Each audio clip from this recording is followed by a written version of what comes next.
हलवू नका चॅनल.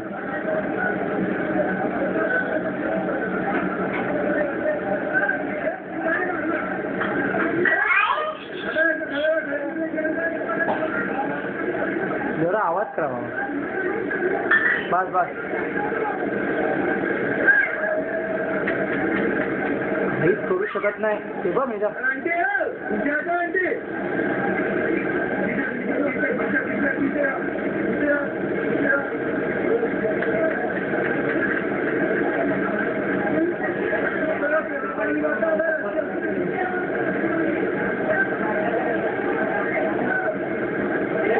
मिनिटं नाही 52 सेकंद.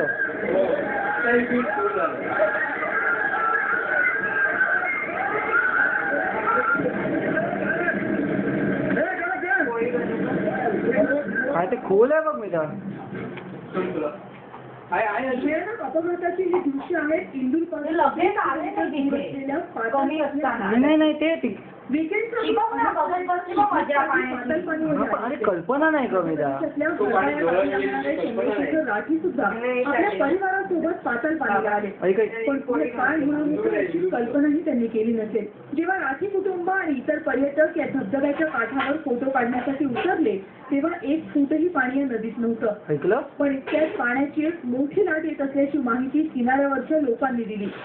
अनेक पर्यटकांनी धावतच पाणी पण नव्हतं तेव्हा कुटुंब फक्त 10 सेकंदात पाण्यानं विकराळ रूप धारण केलं आणि राठी कुटुंबीय कल्पनाच नाही आली त्यांना. एकमेकाला पकडून हे 5ही जीव पाण्याच्या जोरदार प्रवाहाला तोंड देत होते. पण एका मुलीचा तोल ढळला आणि पुढे काय झालं ते आपण पाहतच आहात. काळ बनून आलेल्या पाताळ पाणीच्या या पाण्यानं 51 वर्षांची चंद्रशेखर राठी, 18 वर्षांचा कनिष्क राठी, 22 वर्षांची मुग्धा राठी आणि तिची मैत्रीण छवी धूत आणि चंद्रशेखर यांच्या नातेवाईकाचा मुलगा वाहून गेले. या दुर्घटनेनंतर सुरू झालं बचाव कार्य. या बचाव कार्यामुळे कनिष्क आणि त्यांच्या नातेवाईकांच्या मुलाचा जीव वाचला. पण संध्याकाळी उशिरा चंद्रशेखर राठी आणि छवी धूत तिचा मृतदेह मिळाला. पण मुग्धाचा मात्र अजूनही पत्ता लागलेला नाही.